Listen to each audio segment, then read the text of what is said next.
ইন্না আউওয়ালা বাইতিন উযিআ লিন-নাস ইন্না আউওয়ালা বাইতিন উযিআ লিন-নাস লাল্লাযী বিবাক্কাতা মুবারাকান ওয়া হুদাল লিল আলামিন। নিশ্চয়ই দুনিয়ার প্রথম ঘর নির্মাণ যেটা হয়েছে এটা কোনো ঘুমানোর, এসি লাগানো, ফ্যান লাগানো, লাইট বাতি লাগানো, দরজা জানালাওয়ালা বসবাসের কোনো ঘর নয়। এই পৃথিবীতে সর্বপ্রথম যে ঘরটা বানানো হয়েছিল এই ঘরটা হলো এই ঘরের দিকে ফিরে ইবাদত করার একটা ঘর, যে ঘরটা কাবা, বাইতুল্লাহ শরীফ ঘর সারা দুনিয়ার সব মানুষের জন্য পথ প্রদর্শক হিসেবে বাবা আদম এই ঘর প্রথম নির্মাণ করেছেন, যেটা দুনিয়ার পয়লা কাম। এই পৃথিবীর মাটির পরে প্রথম কাজ মসজিদ নির্মাণ। বাবা আদম এই পয়লা ঘর, পয়লা কাজ সম্পাদন করলেন, মসজিদ বানাইলেন। কার জন্য বানাইলেন? নিজের জন্য না, গোটা দুনিয়ার জন্য এই ঘরটা বানালেন। এই ঘরের মর্যাদা হলো হুদাল্লিল আলামিন। এই ঘরটা আলামিনের সকল মাখলুকাতকেই পথ প্রদর্শন করবে। সুবহানাল্লাহ। ইন্না আউওয়ালা বাইতিন উযিআ লিন-নাস লাল্লাযী বিবাক্কাতা মুবারাকান ওয়া হুদাল লিল আলামিন। কোথায় বানালেন? বিবাক্কাতা মুবারাকা বানালেন মক্কা মুকাররমায়, কিন্তু আলামিনের সবার জন্য বানালেন, যে পৃথিবীর সব মানুষ এই ঘরমুখী। এজন্য আমরাও ওই ঘরমুখী। 5 বেলা নামাজ পড়ি ওই ঘরের দিকে। আল্লাহু আকবার বলেন। কোন ঘরের দিকে পড়েন 5 বেলা? হ্যাঁ, বাবার দিকে না কাবার দিকে? কাবার দিকে পড়েন 5 বেলা। মরার পরে কোন দিকে ফিরাসন?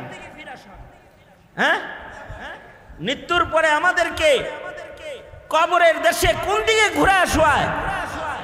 কবরে যখন আমাদেরকে শোয়ায় তখন এই কাবার দিকে ঘুরায় আমাদেরকে শোয়ায় দেয়। হাদিস শরীফে আছে, যাদের চেহারা কাবায় থাকে, দুনিয়াতে যারা কাবামুখী, এই মানুষগুলা দুনিয়াতে আল্লাহমুখী। সুবহানাল্লাহ। আরো আস্তে করে বলেন সুবহানাল্লাহ। যেই মানুষগুলা দুনিয়াতে কাবামুখী তারা কি মুখী? বলেন, তারা কি মুখী? যারা কাবামুখী তারা আল্লাহমুখী। এ কারণে কারা কাবামুখী ছিল আর কারা কাবামুখী ছিল না, এই প্রশ্ন সবার আগে করা হবে। আউয়ালু মা ইউহাসাবু বিহিল আবদু ইয়াউমাল কিয়ামাতিস সালাহ। নামাজ সম্পর্কে প্রথম প্রশ্ন হবে। নামাজ তো সবাই দক্ষিণ দিকে পড়ে না? দক্ষিণ দিকেও পড়ে। যারা কাবার উত্তরে থাকে তারা দক্ষিণ দিকে পড়ে। আমরা যেহেতু কাবার পূর্বে থাকি তাই আমরা পশ্চিম দিকে পড়ি। আমাদের থেকে কাবা কোথায়, কোন দিকে? তাইলে বোঝা গেল পৃথিবীর কিছু মানুষ পূর্ব দিকেও পড়ে, কিছু মানুষ দক্ষিণ দিকেও পড়ে, কিছু মানুষ উত্তর দিকেও নামাজ পড়ে। যাদের দেশ থেকে কাবা উত্তরে তারা উত্তর দিকেও নামাজ পড়ে। দেখেন না, মক্কা মুকাররমায় যখন জামাত হয় আমগর মতো সোজা দাঁড়ায় নাকি গোল হয়ে দাঁড়ায়? হ্যাঁ, আল্লাহু আকবার। যে কাবা ঘরের দক্ষিণ পাশে নামাজি, সে দক্ষিণ থেকে উত্তরমুখী হয়ে দাঁড়ায় যায়। তাহলে দিকটা কাবার দিক, যেই দিকে কাবা আছে ওই দিকে মানুষ ফিরা দাঁড়ায়।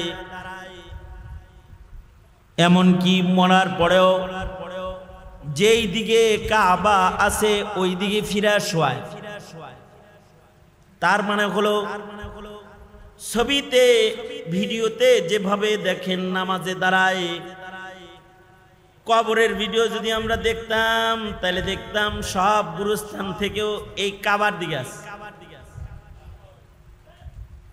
যত গুরুস্থান আছে আর জান্নাতি কবরগুলো আছে, সব মাইতরা কবর থেকেও কাবার দিকে ফিরে আসে।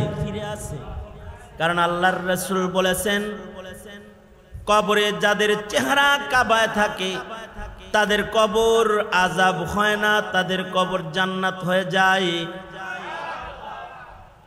এক বর্ণনায় আছে যাদের চেহারা কাবা থেকে ঘুরায় দেয় তাদের কবরে আযাব শুরু হয়ে যায়। নাউযুবিল্লাহ। যাদের চেহারা কাবা থেকে সরে যায় তাদের কবরে আযাব শুরু হয়ে যায়। এই ঘরটা বানালেন বাবা আদম সর্বপ্রথম। এটা নিজের জন্য, নিজের বসবাসের জন্য না, নিজের সন্তানদের সবার জন্য বানাইছে। পৃথিবীর প্রান্তে প্রান্তে যেখানে যে আদম সন্তান জন্মাইবে তার চিন্তাও বাপ হইয়া করছে, এ কারণেই বাবা। কিন্তু অপদার্থ হলো ওই বাবারা যারা নিজের চিন্তা করে কিন্তু সন্তান কোন মুখী থাকবে এই চিন্তা করে না। সন্তান কি পশ্চিমা মুখী থাকবে? সন্তান কি ইহুদি কালচার মুখী থাকবে, নাসারা কালচার মুখী থাকবে? সন্তান কি নাস্তিক মুরতাদ মুখী হয়ে গেল, নাকি আল্লাহ মুখী রইল, নাকি আল্লাহ মুখী হইল? চিন্তাই করে না। এটা বাবা না, এটা বাবা নামের কলঙ্ক। এটা বাবা না। কিন্তু আমাদের বাপ, বাবা আদম, যিনি পয়লা মানুষ, তিনি সন্তানের এই চিন্তা করছে আগে। মোবারকবাদ জানাই, ধন্যবাদ জানাই আপনাদেরকে যারা এই জাতির মহা সংকটে সন্তানের চিন্তাকারী। আপনারা এই সন্তানের সঠিক চিন্তা তাইলে কোনটা? সন্তানের সঠিক চিন্তা হলো আমার সন্তানটা কি স্রষ্টামুখী না সৃষ্টিমুখী। এই চিন্তা যার ভেতরে আছে এটা হলো বাপ হিসাবে আসল চিন্তা। এই কারণে হলো বাবা। আর যে বাবার ভেতরে এই চিন্তাটা নাই, এই বাবাটা সন্তানের জন্য বাবা না, এই বাবাটা হলো সন্তানকে দোজখে ফেলানোর থাবা। এটা বাবা না, এটা থাবা। এই থাবা দিয়া নিজের সন্তানকে দোজখের আগুনে ফেলতে চায়। হ্যাঁ, এখনকার পিতারা সন্তানদের বসবাসের চিন্তা করে যে আমার পরে সন্তানটা 3 তলায় থাকবো না নিচ তলায় থাকবো, নাকি গাছতলায় থাকবো, এই চিন্তা খুব করে, ঠিক না? এ কারণে বিল্ডিং করে, সন্তানের জন্য বিল্ডিং করে বরাদ্দ করে। এই বড় ছেলে থাকবি এই তালায়, ছোট ছেলে থাকবি এই তালায়, মাঝা ছেলে এই তালায়, বেটে বেটে লিখে দিয়ে যায়। আমার মেয়েটা থাকবো এই তালায়, মেয়ে এইটা নিব, পোলা এইটা নিব, এই পেরেশানিতে থাকে। হ্যাঁ ভালো, সন্তানদের থাকার চিন্তা তো করবেনই, সন্তানদের থাকার চিন্তা করবেন। কিন্তু সন্তান যে থাকবে, থাকিয়া সন্তানটা কি মদপান করবে, জেনা ব্যভিচার করবে, সম্পদ বিক্রি করে গিয়ে নারীবাজি করবে, দামি দামি মদ কিনা খাবে, নাকি সন্তানটা আপনার রেখে যাওয়া সম্পদ ভোগ করে রবের গোলামি করবে? ওই চিন্তা করা দরকার হলো আগে, এই চিন্তাটা করা দরকার।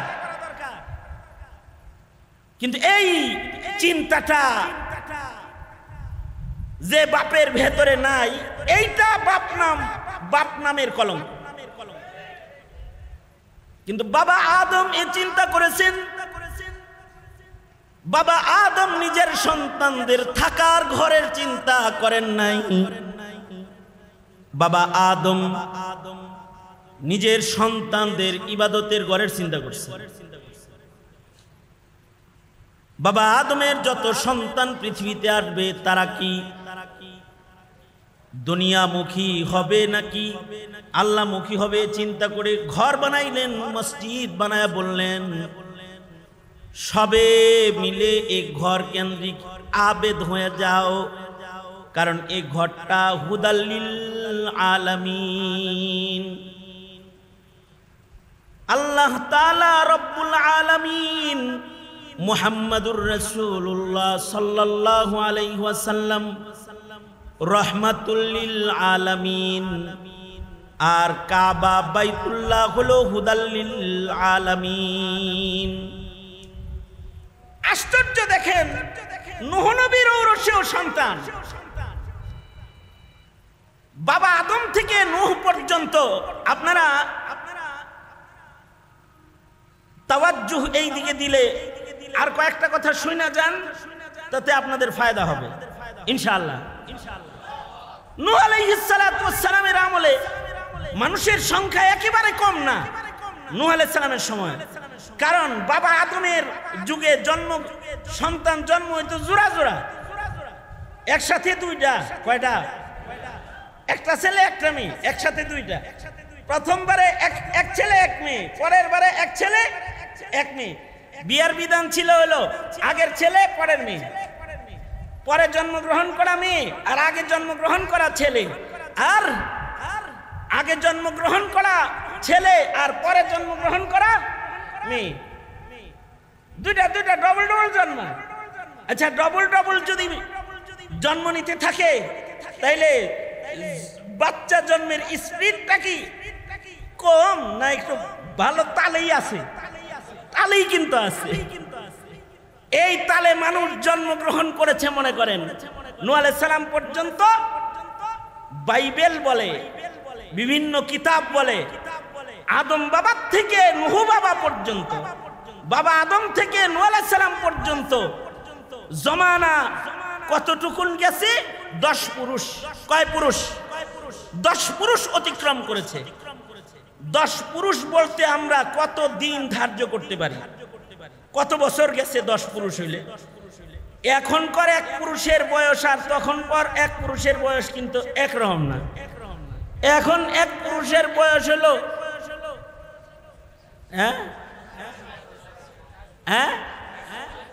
60-70, হ্যাঁ, এক পুরুষ। আর আগের এক পুরুষের বয়স হলো 1000। যেমন নূহ আলাইহিস সালাতু ওয়াস সালাম গড় ধরে নিয়ে 1000। নূহ আলাইহিস সালাতু ওয়াস সালামের বয়স শুধু দাওয়াতি বয়স হলো 950 বছর। খালি দাওয়াত দিচ্ছে 950 বছর। 950 বছর নবুয়তের দায়িত্বই পালন করেছেন।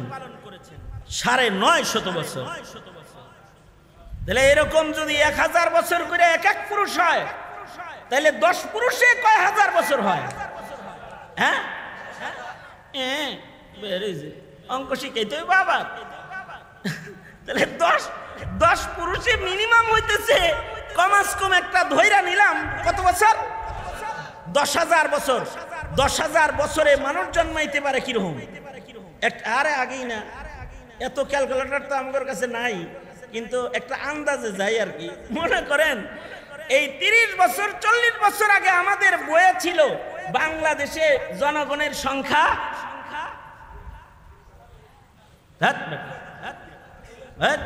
মগা গ্রুপ অফ ইন্ডাস্ট্রিজ লিমিটেড 7 কোটি 8 কোটি 9 কোটি 40 বছর আগে, তাই না? স্বাধীনতার বক্তব্য যখন দেয় তখন কয় কোটি বাঙালির কথা কয়? 7 কোটি বাঙালির কথা কয় মাত্র। তাহলে স্বাধীনতার সময় যদি 7 কোটি বাঙালির বক্তব্য দেয়, এখন দেয় কয় কোটি বাঙালির বক্তব্য? হ্যাঁ, 18 কোটি মাইনে নিলাম, ধরে নিলাম যে 18 কোটি। 18 কোটির থেকে 7 মাইনাস দেন, বাড়ছে কত কোটি? এটা কি জন্ম নিয়ন্স আর সিজার আর যত ধরনের বড়ি আছে এই সব কিছুর ভিড়ে, যত ইনজেকশন, কাঠি, শরীরে নাকি কাঠিও বসায়, কাঠি, ইনজেকশন, বড়ি, ফাড়ি যা আছে সব ডিগবাজি দিয়ে আইছে 11 কোটি। এই সব ডিগবাজি দিয়ে আইছে 11 কোটি। চিন্তা করছে, হ্যাঁ, আরে 13 কোটি, মিনিমাম 13 কোটি। আচ্ছা, 13 কোটি যদি হয় এইরকম ডিগবাজি দিয়ে 30 বছরে, তাইলে মানুষের সংখ্যা 10,000 বছরে মোটামুটি কম হওয়ার কথা না। কারণ এত সিস্টেম জন্ম নিয়ন্ত্রণের তখন ছিল না। তখন মানুষ স্বাভাবিক কায়দায় জন্মগ্রহণ করত। এই পরিমাণ মানুষ পৃথিবীতে হয়েছে যে তাদের শিরিক, তাদের অন্যায় কর্মকাণ্ড দেখে দ্বিতীয় বাবা নূহ, যাকে কোরআন বলে নূহ, এটা তোমাদের দ্বিতীয় বাপ, এ হলো দ্বিতীয় আদমের মতন। অর্থাৎ নূহ নবী বিরক্ত হয়ে 950 বছর পরে বলে কি, আয় আল্লাহ, এই নাফরমান সন্তান একটাও আমার লাগবো না, এগুলো সব তছনছ করে লাও। রব্বি লা তাজার আলাল আরদি মিনাল কাফিরিনা দাইয়ার। দোয়া করে দিছে, একটা দোয়া তো ছেড়ে দিছে। বন্যার পানি ইজ কামিং, বন্যার পানি আয়া পড়ছে। এইবার আল্লাহ কয় পানি তো আইতাছে, নুহ সব মরে গেলে তো দুনিয়া খালি হয়ে যাব। যারা বাবার আদর্শের সৈনিক, আদমের আদর্শের সৈনিক, তোমরা যারা একাত্মবাদের সৈনিক রয়েছ, একটি নৌকা বানাও, তারা নৌকায় উঠে যাও। আল্লাহর নির্দেশে দ্বিতীয় আদম, আমাদের দ্বিতীয় পিতা, মানব জাতির নসলি 2 নম্বর পিতা। 1 নম্বর নসলি পিতা আদম, 2 নম্বর নসলি পিতা নূহ।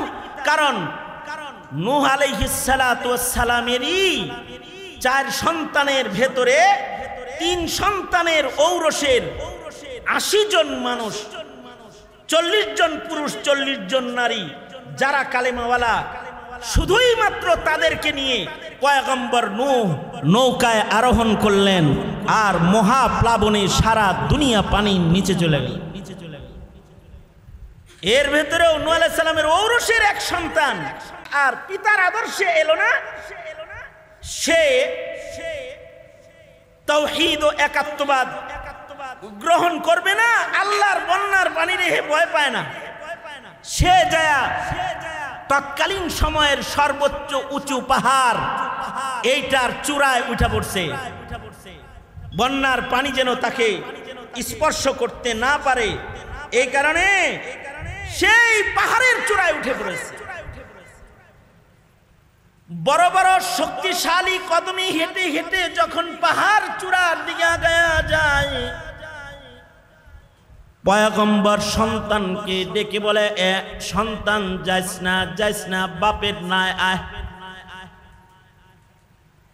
দেখেন আল্লাহ তাআলা বলতেছেন, এই নূহ, যেটা একাত্মবাদ গ্রহণ করে না, যেটা তোমার রবের বিধান মানে না, ওইটা তোমার সন্তান না। লাইসা মিন আহলিক, এই সন্তান তোমার বংশের সন্তান না, এটা তোমার আহাল হিসেবে আমি তাকে গণি নেই। যে কয়টা কালেমাওয়ালা, ওই কয়টা তুমি বাবার সন্তান। আর যেটা কালেমা মানে না, যারা এক আল্লাহর গোলামি করে না, ওইটা তোমার সন্তান না। এটা হলো দুনিয়ার সব মুমিনদের জন্য শিক্ষা। তোমার ঔরসেও যদি সন্তান হয় 5টা, যে 2টা নেককার, এই 2টা তোমার সন্তান। যে 3টা আসাদনুর মার্কা, নাস্তিক মার্কা, বেঈমান মার্কা, লাইসা মিন আহলিক, এগুলো তোমার আহাল না, এগুলো তোমার সন্তান না। কারণ এগুলো ময়দানে মাহশরে তোমার উপকার হবে না। কিন্তু তোমার যে সন্তানটা আদম, নূহ, ইব্রাহিমের অনুসারী, তোমার যে সন্তানটা একাত্মবাদের সৈনিক, তোমার যে সন্তান পূর্বপুরুষদের রেখে যাওয়া কোরআন সুন্নাহর আমানতের উপরে মুস্তাকিম, তোমার যে সন্তান আল্লাহর গোলাম, এটা তোমার এমন সন্তান, এই একটা নেক সন্তানের কারণে মা বাপ উভয়কেই আল্লাহ তাআলা পুরস্কার দান করবেন।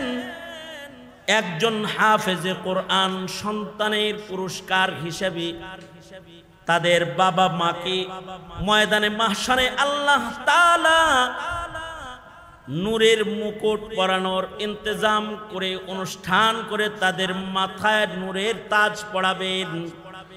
আল্লাহর রাসূল বলেছেন, এই বাবাদের মায়েদের মাথার নূরের তাজের আলো সূর্যের আলোর চেয়ে অনেক জ্যোতির্ময় হবে। কারণ এগুলো হলো আসলে সন্তান তোমার। আল্লাহ তাআলা নূহ আলাইহিস সালামকে বলতেছেন, যেটা জায়গা ইন্নাহু লাইসা মিন আহলিক, এইটা কিন্তু তোমার ঔরসের না, আমি তাকে তোমার ঔরস হিসেবে গণি না। ছেড়ে দাও, তার চিন্তা বাদ দাও। যেগুলো তোমার রবের কথা মানে, ওইগুলারে লয়ে না উঠা যাও। এই নূহ আলাইহিস সালাতু ওয়াস সালাম আল্লাহর নির্দেশে 40 জন পুরুষ আর 40 জন নারীকে নিয়ে নৌকায় আরোহণ করলেন। মহাপ্লাবন হলো, সারা দুনিয়া তছনছ হয়ে গেল। বলা হয় এই মুহররমের 10 তারিখে এই নৌকা তীরে ভিড়ল। এই মুহররমের 10-এ নৌকা তীরে ভিড়ল। ঐতিহাসিকদের, ইতিহাস বর্ণনাকারীদের কোন কোন বক্তব্য এরকম এসেছে, এই 40 জন নারী আর পুরুষ দিয়ে এই পৃথিবী সেকেন্ড টাইম আবার আবাদ হলো, মানুষ জন্ম শুরু হলো, পৃথিবীতে আবার ইমানদারদের রাজ কায়েম হলো। কিন্তু যেহেতু নূহ নবী থেকে ইব্রাহিম পর্যন্ত মশহুর তেমন বড় কোন পয়গম্বরের নাম ইতিহাসে আসে না, মানুষগুলো দাওয়াত শূন্যতায় আবার পুরান জায়গায় ফিরে গেল। দাওয়াত নাই তো, দাওয়াত বন্ধ করা। দাওয়াত বন্ধ করলে একাত্মবাদ বিদায় নেয়, দাওয়াত বন্ধ হয়ে গেলে ইবাদত বিদায় নেয়, নবীদের আওয়াজ বন্ধ হয়ে গেলে দ্বীন বিদায় নেয়। ওই যে মশহুর কোন নবীর আগমন নাই, দাওয়াত বন্ধ, এবার আবার সব পুরান জায়গায় ফিরে গেল। যে এবার সারা দুনিয়াতে একজন মানুষ আল্লাহ বলনেওয়ালা নাই, এমন পরিবেশ কায়েম হয়ে গেল। আর সব কাফেরের লিডার হয়ে গেল নমরুদ। সারা দুনিয়া তখন নমরুদ কন্ট্রোল করে, সারা দুনিয়ার বাদশা। আর সারা দুনিয়াতে বহুত্ববাদ প্রতিষ্ঠা পেয়েছে, একাত্মবাদ বিদায় নিয়েছে। আরো জঘন্য কথা হলো, এই শয়তান নমরুদ মানব জাতির প্রথম জঘন্য মানুষ যে নিজে খোদাও দাবি করেছে। এখন এই জমানায় তো খোদা দাবি করেন না মানুষ আর নাই। আরে কি কেউ কি কইছে যে আনা রব্বুকুম? কইছে? কয় নাই কেউ। কিন্তু ওই সময়ে কিন্তু নমরুদ বলে ফেলছে আমি তোমাদের রব। নাউজুবিল্লাহ। কোরআন বলে 2 জন মানুষ খোদা দাবি করেছে, তাদের ভেতরে একজন নমরুদ আর একজন ফিরআউন। এই মুহররমে এই খোদা দাবি করনেওয়ালা বলা হয় 2 জন এই মুহররমেই শেষ হয়েছে। নমরুদও মুহররমেই শেষ হয়েছে, কারণ বলা হয়, ইতিহাস বলে, কেউ ঐতিহাসিকদের কারোর বক্তব্য, অগ্নিকুণ্ডলী থেকে হযরত ইব্রাহিম আলাইহিস সালামও এই মুহররমুল হারামে বেরিয়ে এসেছেন। ওনাকে অগ্নিকুণ্ডলীতে ফেলেছে। আর এই নমরুদ মিয়া এরপরে কিছুদিন বাঁচা ছিল, পরের বছর আইতে আইতে নিজের মাথায় নাক দিয়া মশা ঢুকে নিজেই লাঠির বাড়ি খাইতে খাইতে মাথা ফাটতে এক সময় নিজেও এই মুহররমে মরছে। এই পৃথিবী খোদা দাবিদার জালিম থেকে মুহররমে মুক্তি পেয়েছে ইব্রাহিম আলাইহিস সালাতু ওয়াস সালাম, ইব্রাহিম বাবার কুরবানির মাধ্যমে। ইব্রাহিম আলাইহিস সালাতু ওয়াস সালাম এই পৃথিবীতে যখন আগমন করেছে, ইমানদার বলতে কেউ নাই, আছে জালেমরা। জালেমদের জালিম রাজা হলো নমরুদ। আর তার কাছে গণকরা এসে বলে যে এই ইব্রাহিম আইতাছে, কিন্তু তোমার টেংরি টুংরি ভাঙ্গা কিন্তু চারটি বাট্টি গোল বানায় লাইব, খলিলুল্লাহর আগমন ঘটতেছে। ওই সময় এই নমরুদ ঘৃণ্য কিছু জুলুম মানুষের উপরে করেছে। তার ভেতরে একটা হলো স্বামী স্ত্রীদেরকে আলাদা করা। নমরুদ আইন করেছিল কোনো স্বামী স্ত্রী একসাথে থাকতে পারবে না, কারণ বাচ্চা হইলেই যদি ইব্রাহিম আয়া পড়ে। এই জন্য আইন হলো স্বামী থাকবে এক এলাকায়, পুরুষ থাকবে এক এলাকায়, মহিলা থাকবে এক ঘরে, পুরুষ থাকবে আর এক ঘরে, নারী পুরুষ এক ঘরে না, পুরুষ এক ঘরে মহিলা এক ঘরে। কিরকম জঘন্য আইন করছে চিন্তা করে দেখেন। কিন্তু যাকে এই আইন বাস্তবায়ন মন্ত্রী বানাইছে আজর, আল্লাহ তাআলা হেরেই তার বোর ঘরে চুপি চুপি লয়ে গেছে। আজর তো নিজের বিবির কাছে গোপনে গেছে, আমি তো আইন বাস্তবায়নই করি, আমি নয় একটু আইন বেআইন করলাম আর কি, এই কথা বলে বিবির কাছে গেছে গা। আর ইব্রাহিম আলাইহিস সালাতু ওয়াস সালাম আজরের ঘরে মায়ের পেটে চলে আসছে। এইবার গণকরা জিন্নাতরা খবর দিছে, নমরুদ কামটা কিন্তু শেষ হয়ে গেছে, পাহারা টাহারা যাই লাগাইছো, ইব্রাহিম কিন্তু পেটে আয়া পড়ছে। ইব্রাহিম আগমন করতেছে, নমরুদ দ্বিতীয় আইন করেছে, জাগর পেট উঁচা পাবি হেগুলোর গলা কাটবি। যেই মহিলাদের পেট উঁচা হবে, বাচ্চা পেটে আছে, এটার গলা শেষ। কিন্তু আল্লাহ তাআলা কুদরত জাহির করলেন, ইব্রাহিম মার পেটে বড় হইতেছে, বাট মায়ের পেট উঁচা করে না আল্লাহ তাআলা, দেখা বোঝা যায় না যে পেটে বাচ্চা আছে। এবার যখন ইব্রাহিমের জন্মের টাইম হয়ে গেছে, এইবার বলে কি গণকেরা, জানো 2-4 ভিতরে আয়া পড়তেছে, কিন্তু জন্মাইব টাইম হয়ে গেছে গা। নমরুদ জঘন্য আইন করলো, বাচ্চার কান্নার আওয়াজ পাসনি, ঘরের মোড়ে মোড়ে পুলিশ বসায় রাখ, যদি খালি কোনো ঘরে কান্নার আওয়াজ পাস তাইলে হেডারে যায় আগে জব করবি। আল্লাহ তাআলা আইন করলেন, এই ফিরিস্তারা যা সবার কানে তুলে দিয়ে থুইস, কান্নার আওয়াজ কেউ যেন শোনে না, খালি মা বাপ ছাড়া। ইব্রাহিম জন্ম নিতেছে, কিন্তু কান্নার আওয়াজ মা বাপ ছাড়া আর কেউ শোনে না। মনে মনে ভাবতে পারেন, আমার এক উস্তাদ বলে, মনে মনে ভাবতে পারো এটাও কি সম্ভব? তোমার বিজ্ঞান দিয়ে যদি কানে কানে কথা সম্ভব হয়, আল্লাহর কুদরত দিয়ে কানে কানে কথা সম্ভব না? যেমন মনে করেন আমি ফোন করছি গাজী মাহমুদের কাছে, গাজী মাহমুদ 10 জনের ভিতরে বয়ে রয়েছে, আমি বলি সে শোনে আর কেউ শোনে না।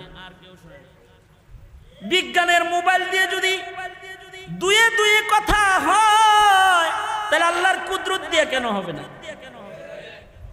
এবার ইব্রাহিমের কান্না মা বাপ ছাড়া আর কেউ শোনে না। গুহার ভেতরে ইব্রাহিম বড় হচ্ছেন, কিন্তু কান্না ইব্রাহিম করেও না। মা নাই তাও খোদার জ্বালায় কান্দে না, কারণ ইব্রাহিমের আর এক মুজিজা, আঙ্গুল চুষে আর আঙ্গুলির ভেতর থেকে দুধ নির্গত হয়, বের হয়, মধু নির্গত হয়। আল্লাহ তাআলা তার খলিলকে বড় করলেন। এক সময় খলিল বলে, ইন্নী ওয়াজ্জাহাতু ওয়াজহিয়া লিল্লাযী ফাতারাস সামাওয়াতি ওয়াল আরদা হানিফাও ওয়া মা আনা মিনাল মুশরিকিন। আর এই সব বহুত্ববাদকে ভাঙ্গা চুইরা তছনছ করে ফেলেছে। শাস্তি হিসাবে আগুনের কুণ্ডলিতে জ্বালাও। ইব্রাহিম কয় অসুবিধা নাই, এই আগুন যার আমি তার, আর আমার জন্য তিনি আছে। হাসবুনাল্লাহ ওয়া নি'মাল ওয়াকিল, নি'মাল মাওলা ওয়া নি'মান নাসির। আল্লাহ তাআলা ইব্রাহিমকে আগুনেও হেফাজত করলেন, আগুন ফুলবাগান হয়ে গেল। এখন ইব্রাহিমও এবার বাপ হিসাবে সন্তানদের ওই চিন্তা শুরু করলেন, যেই চিন্তা বাবা আদম করছে। আল্লাহ তাআলা ইব্রাহিমকে বলে, ইব্রাহিম যাও, নমরুদদের শেষ হইছে, এখানে তোমার আর দরকার নাই, তুমি যাও, বাবা আদম যেখানে কাম করছে ওইখানে চলে যাও। প্রথম আসলেন ফিলিস্তিন, সেখানে কিছুদিন থাকার পরে ইসমাইলকে বনবাসের বাহানায় আল্লাহ তাআলা বাবা আদমের নির্মাণ ঘরের কাছে খলিলকেও পৌঁছায়া দিলেন। হযরত ইসমাইলকে কোরবানির বাহানায় মিনা মুজদালিফার দাম বাড়াইলেন, কারণ হাবিবুল্লাহ এ ঘরের কাছে আগমন করবে, হুদাল লিল আলামিনের শহরে জন্মগ্রহণ করবে, রাহমাতুল লিল আলামিন। এবারে ঘর যেথায় আছে এটাকে আবাদ করতে হবে। পায়ের নিচ দিয়ে জমজম চালু করে, মিনা মুজদালিফার দাম বাড়ায়, পাহাড়ে পাহাড়ে দৌড়ায়, পাহাড়ের দাম বাড়ায়া এবার কয় কুরবানি করো জবিউল্লাহ, ইসমাইল রে জব দাও। আল্লাহ তাআলা প্রেম দেখায়, দেখো ফিরিস্তারা মানুষ কি লেগে বানাইছি, প্রেমটা করে কি আমারে, যে নিজের ছেলের চাইতেও আমারে বেশি ভালোবাসে, স্বামীর চাইতেও হাজেরা আমাকে বেশি ভালোবাসে, পিতার চাইতেও ইসমাইল আমি আল্লাহকে বেশি ভালোবাসে, এর লিগেই বানাইছি, বুঝো না? ফিরিস্তা করে দেখায়। খলিলুল্লাহ জবিহুল্লাহ নির্বাচন হয়ে গেছে, এবার আল্লাহর নির্দেশ, খলিল এই জায়গায় খনন করো, এখানে আবুল বাশার বাবা আদমের নির্মাণের ইট তালাশ করে পাইবা। আমার নির্দেশে আদম ইট রেখে রেখে একটি ঘর বানায়েছিল, তুমি ওইটা ফিরা বানাও। মাটি খনন করে বাবা খলিলুল্লাহ ঘরের অংশ পেয়ে গেলেন। বাবা আদমের ইটের পরে ইট রেখে খলিলুল্লাহ এবার সন্তানদের জন্য খলিলুল্লাহ ঘর বানাইলেন। ঘরের দেয়ালগুলো উঠালেন আর দোয়া করলেন। বাপ তো সন্তানের কথা বলে না, বাপে কয় আল্লাহ আমরা যেহেতু আগামীর মুসলিমদের ঘর বানাইতেছি, আমাদের এই ঘর নির্মাণ কেউ কবুল করেন, আমাদের বাপ বেটা কেউ আপনি মুসলিমদের অন্তর্ভুক্ত করেন। وَإِذْ يَرْفَعُ إِبْرَاهِيمُ الْقَوَاعِدَ مِنَ الْبَيْتِ وَإِسْمَاعِيلُ رَبَّنَا تَقَبَّلْ مِنَّا إِنَّكَ أَنْتَ السَّمِيعُ الْعَلِيمُ। আবার দোয়া করতেছেন وَجَعَلْنَا مُسْلِمَيْنِ لَكَ وَمِنْ ذُرِّيَّتِنَا أُمَّةً مُسْلِمَةً لَكَ। আবার দোয়া করতেছেন রব্বানা বা'আথ ফীহিম রাসূলাম মিনহুম ইয়াতলু আলাইহিম আয়াতিক। শেষ নবী যে পাঠাইবেন এটাকেও আমাদের বংশেই পাঠায়েন, ইসমাইলের বংশে পাঠাইলেন। আর মুসলিম মিল্লাতের দলে আমাদের ভিড়ায়া দিয়েন। আল্লাহ তাআলা এই সব দোয়া কবুল করে নিলেন। কাবা ঘর নির্মাণ কবুল করলেন। মুসলিম হিসেবে ইব্রাহিমকে গণলেন। ইব্রাহিমকে মুসলিম জাতির পিতার মর্যাদা দান করলেন। মিল্লাতা আবিকুম ইব্রাহিম হুয়া সাম্মাকুমুল মুসলিমিন। আবার ইসমাইলের রক্তে মুসলমানদের শ্রেষ্ঠ পয়গম্বর, শেষ পয়গম্বরকেও পাঠালেন। ইসহাকের রক্তে লক্ষাধিক নবী পাঠালেও ইসমাইলের রক্তে নবী পাঠানো বন্ধ করে কুরাইশি খানদানে শেষ পয়গম্বরকে আল্লাহ তাআলা পাঠালেন। এই যে বাপ হইয়া যে এখানে বাইতুল্লাহ বানাইলেন, ফিলিস্তিনে মসজিদুল আকসা বানাইলেন। দুনো মসজিদ নির্মাতা বাবা ইব্রাহিম, এক মসজিদের ইমাম ইসমাইল, আর এক মসজিদের ইমাম ইসহাক। এই যে দুটো মসজিদ নির্মাণ হলো, এই দুটোটাই সারা দুনিয়ার সব মুসলমানদের কিবলা। এ কারণেই মসজিদুল আকসার দিকেও মুসলমানের নামাজ হয়েছে। পরবর্তীতে কিবলা পরিবর্তন করে ইব্রাহিম বাবার পয়লা নির্মাণের দিকে আবার ফেরত দেওয়া হয়েছে। ফাওয়াল্লি ওয়াজহাকা শাতরাল মসজিদিল হারাম। এই দুই মসজিদ ঘিরে সারা পৃথিবীর মুসলমানদের যুদ্ধ, সারা পৃথিবীর মুসলমানদের ঈমানি জীবনের যাত্রা। আর সেই যুদ্ধ করতে করতেই ফিলিস্তিনিরা জীবন দিচ্ছে, কিন্তু মসজিদুল আকসা কোনো বেঈমানের আখড়া হতে দিতেছে না। বাবা আদম যে মসজিদ নির্মাণ করেছেন, ইব্রাহিম খলিল যে মসজিদ পুনর্নির্মাণ করেছেন, এই মসজিদের পাহারাদার সারা দুনিয়ার মুসলমানরা। এ পাহারাদারি কিয়ামত পর্যন্ত করবে। পাহারাদারি সংকট পড়েছে তো আল্লাহ তাআলা আবাবিলকে মুদাল্লিল আলামিন গর্ত। এ ঘরের আশেক শুধু মানুষ না, পাখালিরাও আবাবিল পাঠিয়ে ঘর হেফাজত করেছে। হ্যাঁ, সামনেও এ ঘরের পাহারাদারির সংকট পড়ে গেলে একজন ইব্রাহিমী সন্তানকে আকাশে উঠায় পালতেছেন। বড় জালেম নিধন করতে প্রয়োজনে সময় মতো ঈসা নবীকে আল্লাহ তাআলা আদমের সন্তান হিসাবে আবার এই পৃথিবীতে পাঠাবেন।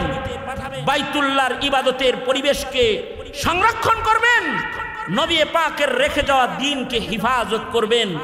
কারণ এই পৃথিবী সব মিটে যাবে, এটা আল্লাহর পছন্দ, কিন্তু দ্বীন মিটে যাবে এটা আল্লাহ পাকের পছন্দ না। কারণ দ্বীনের মূল্য আল্লাহর কাছে সকল কিছুর চাইতে বেশি।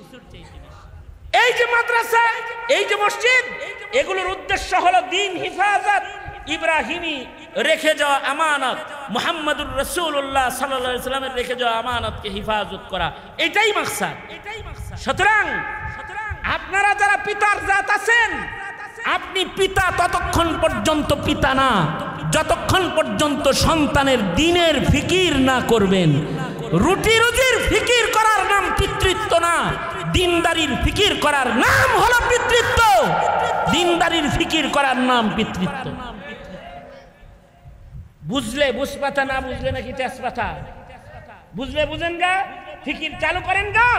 আর যদি না বুঝেন তাহলে সিলেবাস পরিবর্তন করে দিনকে মিটায় দিয়ে যারা আপনার সন্তানকে বেয়াদব বানাচ্ছে, সমকামী বানাচ্ছে, জেনাকার পাপাচার বানাচ্ছে, যদি নির্বোধ হন তাহলে তাদের হাতে তুলে দেন। আর যদি পিতা হন তাহলে সন্তানের কাছে দিন তুলে দেন, দিনের দাওয়াত তুলে দেন, দিনের শিক্ষা তুলে দেন। আর এই মাদ্রাসার উদ্দেশ্য দিন শিক্ষা, এই মসজিদের উদ্দেশ্য ইব্রাহিমী ইবাদতের শিক্ষা এবং ইব্রাহিমী ফিকিরকে জমিনে জারি করার মেহনতের আয়োজন। আল্লাহ তাআলা আমাদের সবাইকে বোঝার তৌফিক দান করুন।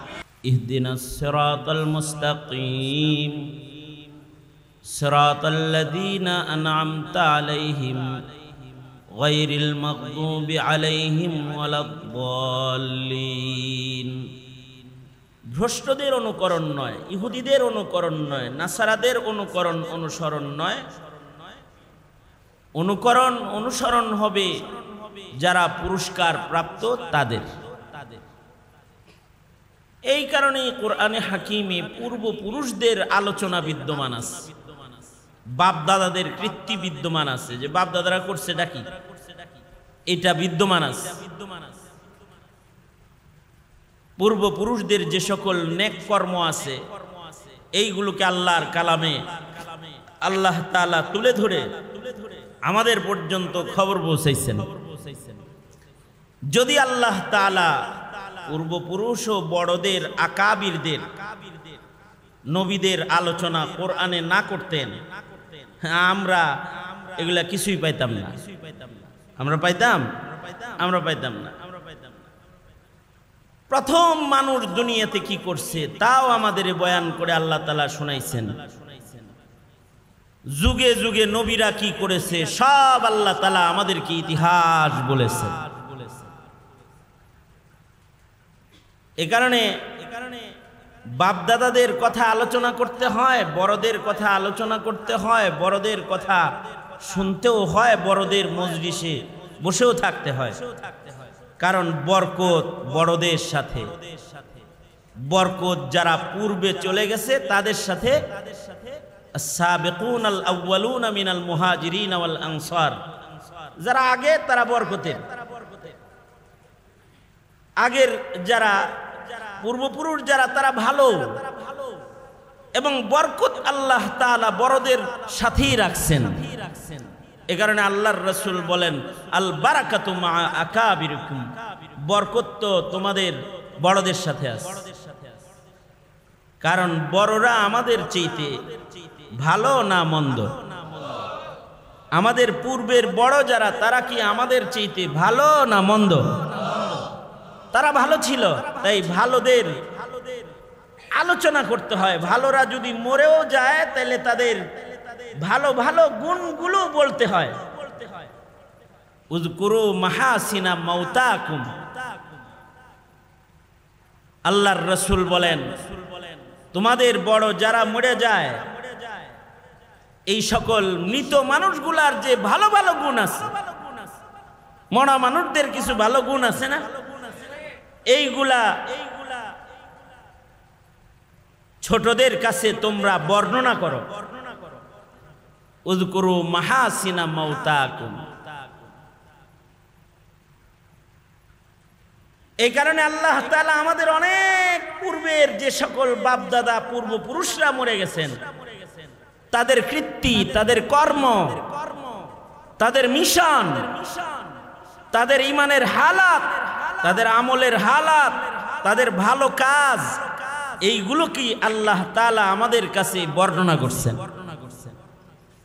এ কারণেই বাবা আদমের পয়লা কাজ কি তা আমরা জেনেছি। এ কারণেই আমাদের আরো বাপ যারা ছিল তারা কি কি করেছে, তাদের কি আচরণ হয়েছে তাদের সাথে, এবং তাদের সাথে আল্লাহ পাকের কি কি মদদ শামিলে হাল রয়েছে, সব আমরা আল্লাহ পাক আমাদের সবাইকে জানাইছে। এই কারণেই কোরআনে হাকিমে তিনজন পিতার আলোচনা আছে, তিনজন বাপের বিশেষ আলোচনা, আমাদের তিনজন পিতার আলোচনা কোরআন মাজিদের ভেতরে আল্লাহ তাআলা করেছেন। তিনজন পিতার ভেতরে এক নম্বর পিতা হলেন পৃথিবীর পয়লা মানুষ আবুল বাশার, সব মানুষের বাপ হযরত আদম আলাইহিস সালাতু ওয়াস সালাম। কোরআনে হাকিমে আল্লাহ তাআলা বাবা আদম রে কয়েক লম্বা বানাইছিলেন তাও বলে দিচ্ছেন, বাবা আদম রে কি দিয়া বানাইছেন তাও বলছেন যে তোর বাবারে কি দিয়া বানাইছি জানাস, এই জিনিস দিয়া তোর বাপেরে বানাইছি। তোর বাপারে কই বানাইছি জানাস, প্রথম ছিল কোথায় তা জানাস? তোর বাবা, তোদের বাবা সে সৃষ্টির পরে এই দুনিয়ায় ছিল না, জান্নাতে ছিল। জান্নাত থেকে কিভাবে আসলো তাও আমাদেরকে আলোচনা করে শোনাইছেন। আমাদের বাবাকে বানানোর আগে, বাবা অস্তিত্বে আসার আগে কারা কি বলেছিল তাও শোনাইছেন। ফেরেশতারাও বলছে এ মানুষ বানানোর দরকার নেই, কিন্তু আল্লাহ তাআলা আমাদের বাবাকে কেন বানালেন তাও আমাদেরকে বর্ণনা করে শোনাইছেন। আবার কই ফেলছিলেন আমাদের বাপেরে আর কই ফেলছিলেন আমাদের মায়েরে। হযরত হাওয়া এক জায়গায় আর হযরত আদম আলাইহিস সালাতু ওয়াস সালাম আরেক জায়গায়, এরা কই মিলিত হইছিলেন তাও আমাদের জানাইছেন। আবার এরা মিলিত হওয়ার পরে দুনিয়াতে মানুষের জন্য তাদের প্রথম কর্মকাণ্ড কি ছিল তাও আমাদের আল্লাহ তাআলা বর্ণনা করে জানাইছেন। মানুষ হিসেবে আমাদের বাপে দুনিয়াতে প্রথম যে কাজ করছিলেন সেটা হলো আমাদের বাবা আদমে দুনিয়াতে সর্বপ্রথম মসজিদ বানাইছিলেন। এরকম মসজিদ বানাইছিলেন, সর্বপ্রথম ঘর বানাইছিলেন, ইবাদতের ঘর। এটা মানুষ হিসেবে মানুষের প্রথম কাজ, কারণ মানুষকেই তো বানানো হয়েছে ইবাদতের জন্য। তো মানুষ দুনিয়াতে পয়লা ইবাদতের ঘরই বানাবে, এছাড়া আর কি বানাবে? এই কারণে বাবায় যে ইবাদতের ঘর বানাইছে প্রথম, এইটাও আবার আল্লাহ আমাদের এই কোরআন দিয়া আমাদেরকে বর্ণনা করে শুনাইছে।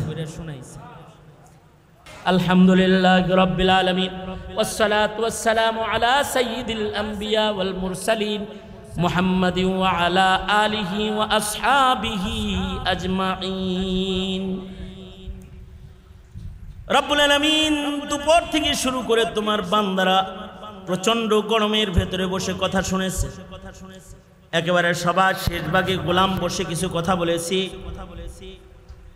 পিতৃত্বের হক কেমনে আদায় করবে, আবু আজদাদ আকাবির পয়গম্বরদের কথা তোমার বান্দাদের কানে পৌঁছে দিয়ে পিতৃত্বের আফকারকে তোমার বান্দাদের সামনে তুলে ধরেছি। রব্বুল আলামিন ভিক্ষুকের মতো দুইটা হাত বাড়াইছি, জিন্দেগির সব গুনাহ মাফ করে দাও। ইয়া আল্লাহ মজমাকে কবুল করে নাও, হাজিরিনতে যারা তাদেরকে জাযায়ে খায়ের দাও। উলামা হযরত যারা দূর দারাজ থেকে এসে লম্বা সময়ের ইন্তজার করেছে, ইয়া আল্লাহ তাদেরকে নিয়ামাল বদল দাও। যে সকল যুবকরা বসে রয়েছে ওদের দিন জিন্দার সৈনিক হিসেবে ওদের কবুল মঞ্জুর করে নাও। পর্দার আড়ালের মা বোনদের হযরত ফাতেমা খাদিজা বানায়া দাও। মজমাকে কবুল করে নাও। পায়ে তাকমিল পর্যন্ত এই মাদ্রাসা, ইয়া আল্লাহ ইফতা বিভাগ সহকারে সকল বিভাগ মওজুদ রয়েছে। ইয়া আল্লাহ এই মাদ্রাসা দিন দিন তারাক্কি দাও। কমিশনার মামা সহকারে যারা এই মাদ্রাসার সাথে জড়িয়ে আছে, স্নেহের গাজী আল মাহমুদ সহ যারা দায়িত্ব পালন করছে, রব্বুল আলামিন সকলকে তুমি কবুল মঞ্জুর করে নাও। আর মাদ্রাসার জমিন আজকে রেজিস্ট্রি হয়েছে, ইয়া আল্লাহ কবুল করে নাও। ইয়া আল্লাহ মাদ্রাসার জমিন রেজিস্ট্রির পাশাপাশি আকাবিরদের আমল একটি ডালিম গাছ বসানো হয়েছে। ওই নকশাকে নকল করার আশায় দারুল উলুম দেওবন্দির সেই ডালিম তলার মেহনত যেন এখানে হয়, রব্বুল আলামিন তুমি কবুল মঞ্জুর করে নাও। আয় রব্বি করিম, ইয়া আল্লাহ আমাদের সকলকে দ্বীনের নিসবত দাও। ইয়া আল্লাহ আমাদের ময় মুরব্বী যারা কবরে চলে গেছে তাদের মাফ করে দাও। ইয়া আল্লাহ যারা অসুস্থ তাদের সুস্থ করে দাও। আমাদের সালাত ও সালাম প্যারা নবীর রওজায় আথারে পৌঁছায় দাও। যত কল্যাণ সব আমাদের দাও, অকল্যাণ আর অমঙ্গল হইতে আমাদেরকে বাঁচাও। ইয়া আল্লাহ রব্বুল আলামিন অত্র এলাকায় সুন্নতের হাওয়া চালু করে দাও। ফিলিস্তিনে মসজিদুল আকসাকে হিফাজত করো আল্লাহ রব্বুল আলামিন। ফিলিস্তিনের মজলুম মুসলমানদের জন্য মদদ পাঠায়া দাও। তাদের রক্তের পুরস্কার তুমি তাদের দিয়ে দাও আল্লাহ। সারা দুনিয়ার মজলুমদের জন্য মদদ পাঠায়া দাও। হার কিসমের খায়ের ও বরকত শামিলে হাল করে দাও। সুবহান রাব্বিকা রাব্বিল ইজ্জাতি আম্মা ইয়াসিফুনা ওয়া সালামুন আলাল মুরসালিন ওয়ালহামদুলিল্লাহি রাব্বিল আলামিন।